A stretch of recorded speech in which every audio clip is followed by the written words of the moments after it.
स्वागत है आप सभी का गायत्री विद्या मंदिर सांचौर की ऑनलाइन क्लासेस में। हम लोग बात कर रहे थे एनिमल फिजियोलॉजी में चैप्टर नंबर 22 और ये जो चैप्टर है ये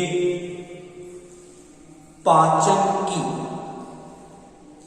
कार्य की से संबंधित है और इस चैप्टर में बेसिकली हम लोग बात करेंगे एक तो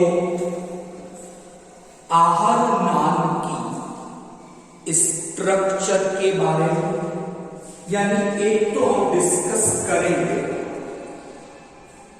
एलिमेंट्री कैनाल की संरचना के बारे में। दूसरी बात हम करेंगे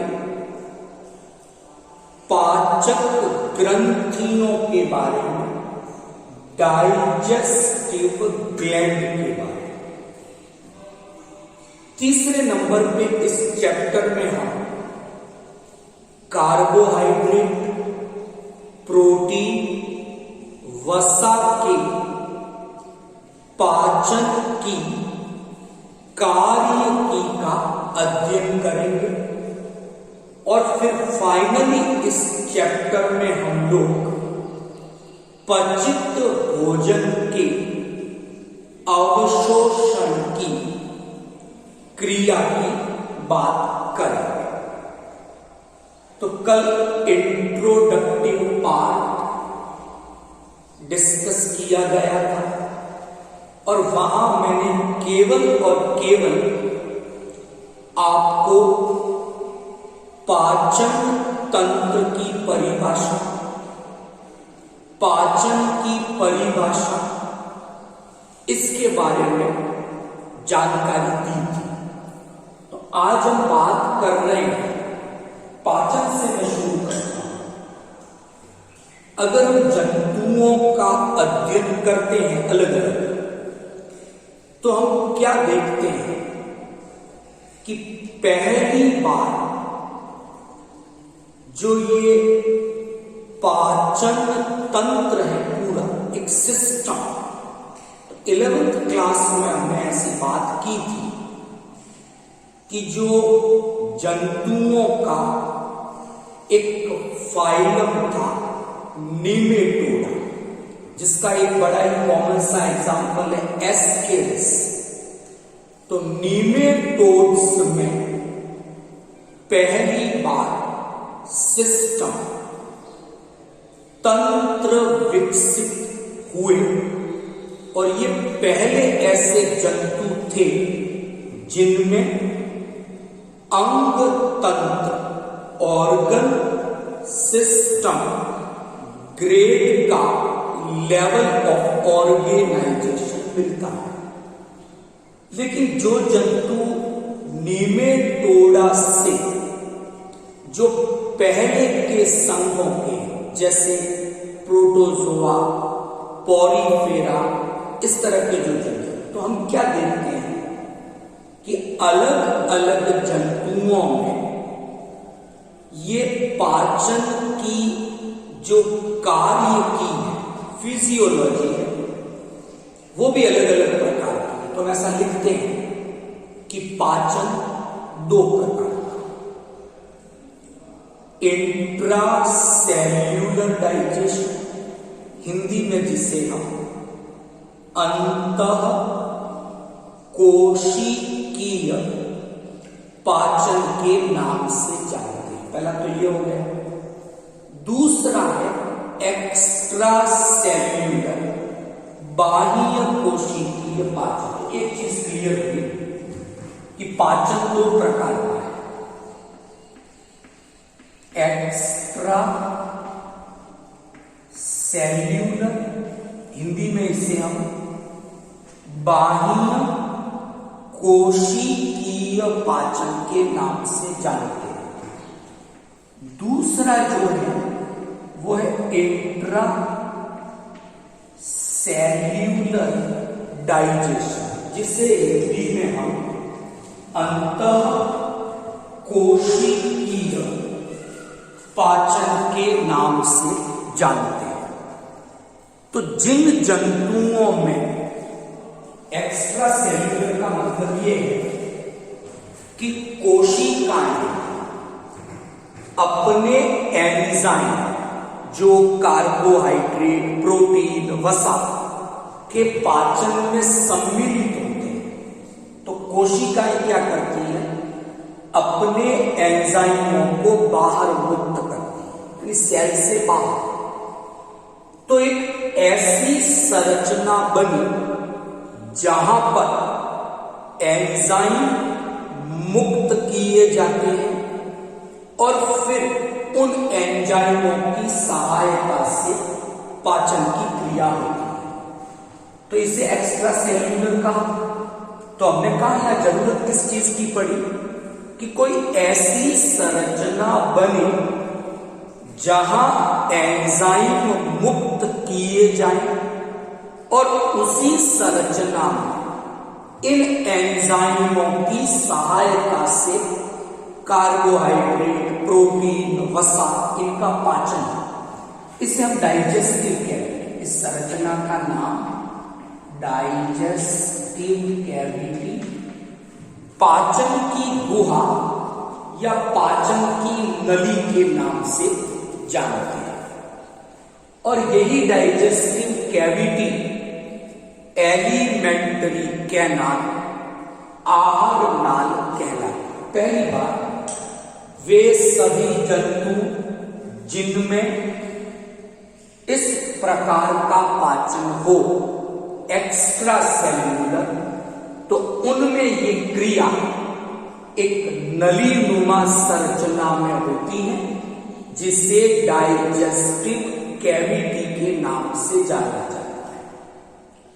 तो मानव में भी एक्स्ट्रा सेल्यूलर डाइजेशन है, लेकिन कुछ जंतु हैं जिनके संगठन, शारीरिक संगठन जो है वो सरल प्रकार का है। उनमें अभी तक ऐसी कोई कैविटी जहां डाइजेशन हो विकसित नहीं हुई, तो उनमें पाचन कोशिका के भीतर ही होगा। इन्हें, इस पाचन को इंट्रासेल्यूलर, अंतः कोशिकीय पाचन के नाम से जानते हैं। तो प्रोटोजोआ संघ के जंतु, पॉरीफेरा संघ के जंतु, उनमें ये इंट्रासेल्यूलर डाइजेशन दिखता है। लेकिन जो विकसित जंतु है, हम मानव में पाचन तंत्र की बात कर रहे हैं, मानव में पाचन की बात कर रहे हैं, तो वहां पर एक्स्ट्रा सेल्यूलर डाइजेशन है। और ये काम जिस कैविटी में होता है उसे आप डाइजेस्टिव कैविटी कह दो, लेकिन प्रचलित शब्द आहार नाल, एलिमेंट्री कैनाल इसके लिए है। ओके, तो हम बात कर रहे थे डाइजेस्टिव सिस्टम की, पाचन तंत्र की, मानव की।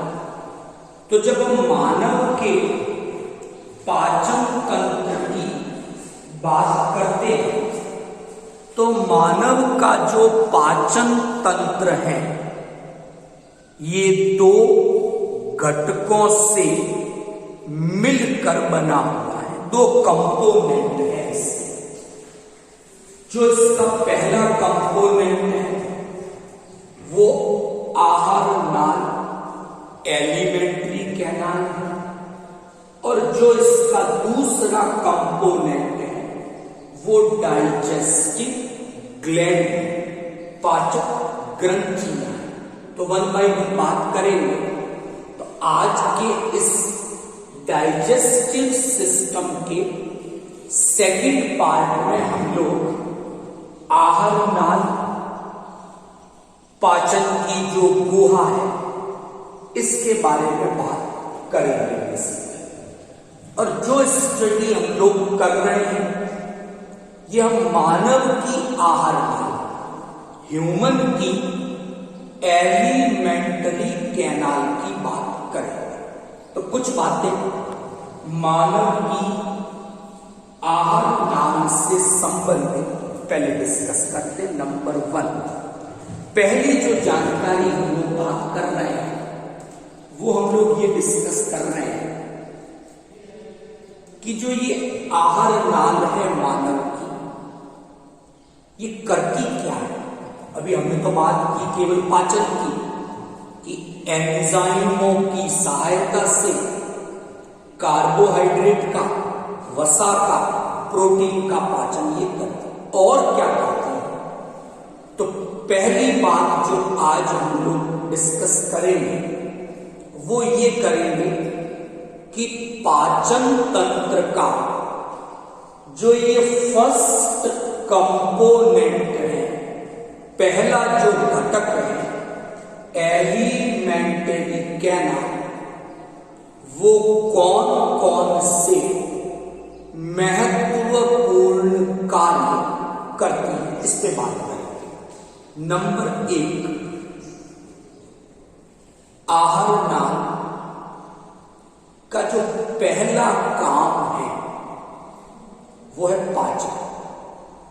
कल हम लोग बात कर रहे थे, पाचन का मतलब है जटिल कार्बनिक यौगिकों को सरल इकाई अणुओं में बदलना। ये पाचन की एक छोटी सी बात है, परिभाषा है।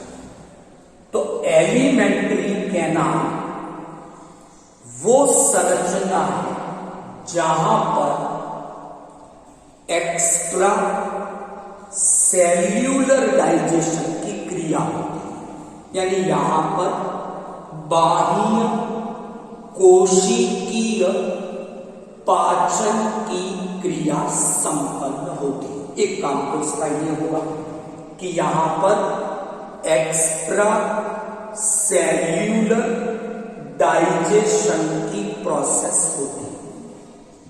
अच्छा, यहां एक बात और ध्यान दें, मानव की जब हम आहार नाल की बात करते हैं तो उस आहार नाल में ऐसी संरचनाएं या इस प्रकार की व्यवस्थाएं, अरेंजमेंट है कि यहां भोजन का मैकेनिकल डाइजेशन यानी यांत्रिक पाचन, भोजन को पीसना, उसे मिक्स करना, तो ये सब यांत्रिक पाचन।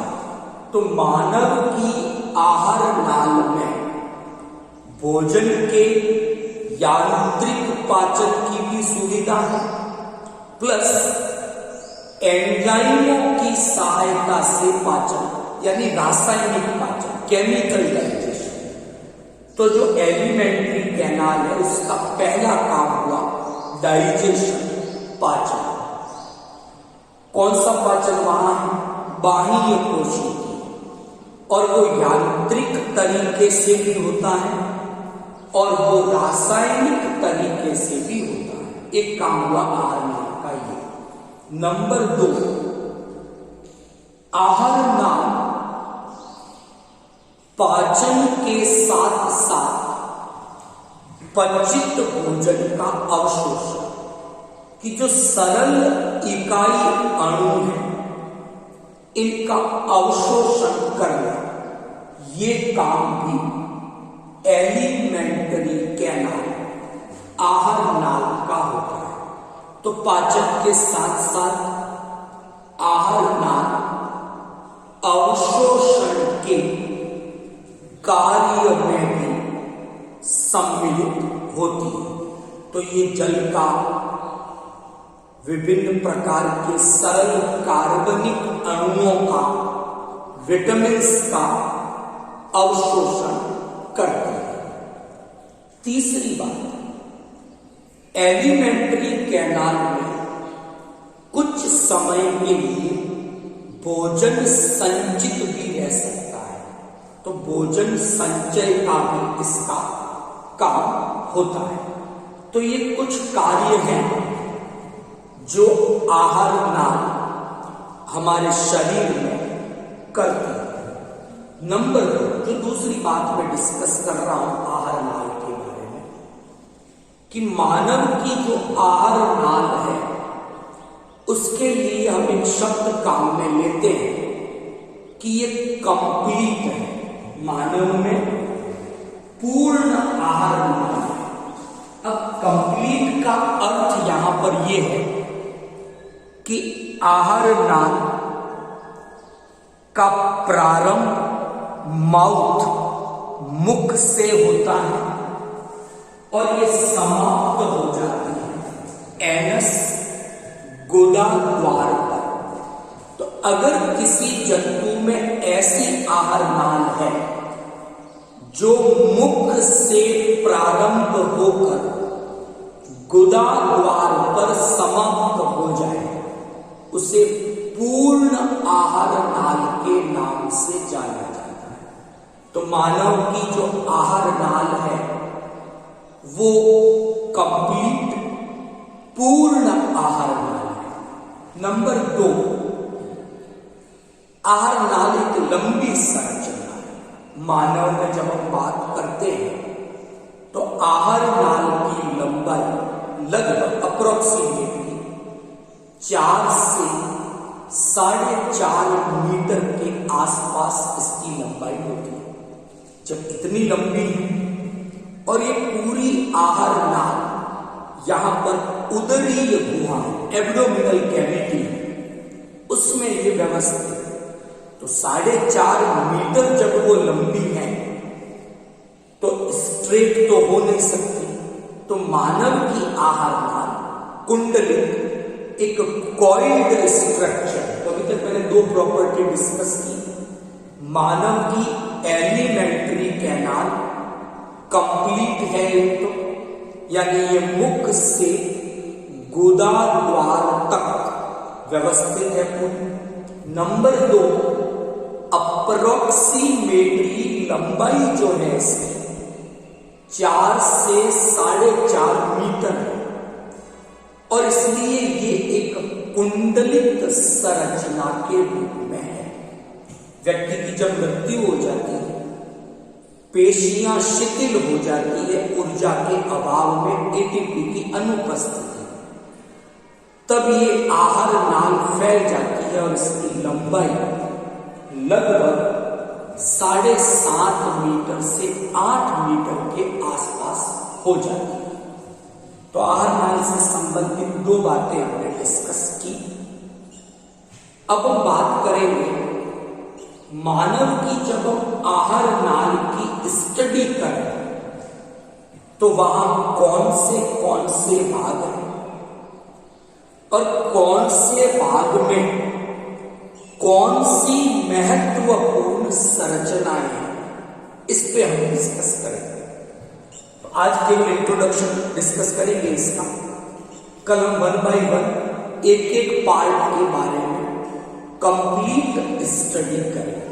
नंबर 1, आहार नाल का जो पहला भाग है, जहां से आहार नाल की शुरुआत होती है, वो है mouth and oral cavity. Hindi में इसे हम मुख तथा मुख गुहा को ऑरल कैविटी, बकल कैविटी, इन नामों से जाना जाता है। पहला भाग हो गया ये। उसके बाद दूसरा भाग आता है फेरिंक्स का, जिसे ग्रसनी के नाम से जाना जाता है। उसके आगे ग्रसी का, जिसे ईसोफेगस के नाम से जाना जाता है। उसके आगे स्टमक, आमाशय नामक संरचना आती है। फिर स्मॉल इंटेस्टाइन, छोटी आंत आएगी, वो फिर 3 भागों में बटी हुई है, ड्यूडिनम, जेजुनम, इलियम। उसके बाद लार्ज इंटेस्टाइन आएगी, वो भी 3 भागों में बटी हुई है, सीकम, कॉलोन, रेक्टम और अंत में गुदा और गुदा द्वार। तो ये महत्वपूर्ण भाग है मानव की एलिमेंट्री कैनाल के, उसकी आहार नाली। प्रत्येक भाग की अपनी कुछ विशिष्ट संरचनाएं हैं और उन विशिष्ट संरचनाओं की उपस्थिति के कारण आहार नाल के उस भाग में कुछ विशिष्ट पाचन संबंधी, अवशोषण संबंधी प्रक्रियाएं संपन्न होती हैं। तो कल से हम स्टार्ट करेंगे, कल पहला भाग डिस्कस करेंगे माउथ एंड बकल कैविटी और ऑरल कैविटी। तो वहां हम जीभ की संरचना पढ़ेंगे, टंग के बारे में, टंग पर टेस्ट बड्स, स्वाद कलिकाएं, क्या व्यवस्था है उनकी, उनके बारे में पढ़ेंगे। दांत की संरचना पढ़ेंगे, टिथ के बारे में। एक डेंटल फॉर्मूला है, दंत सूत्र, वो डिस्कस करेंगे। दांत की एक संरचना की बात करेंगे। तो ये सब ऑरल कैविटी, बकल कैविटी के हिस्से हैं, तो उनके बारे में कल हम डिस्कस करेंगे।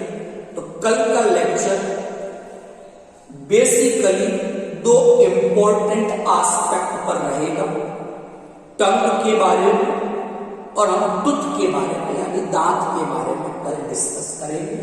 तो आज का जो जानकारी थी, 2 प्रकार के पाचन बताए आपको, एक्स्ट्रा सेल्यूलर में भी 2 विधियां बताई, मैकेनिकल, केमिकल, आहार नाल के क्या काम है वो बातें की, और आहार नाल के कौन से भाग हैं ये हमने आज डिस्कस किया। Thank you all of you.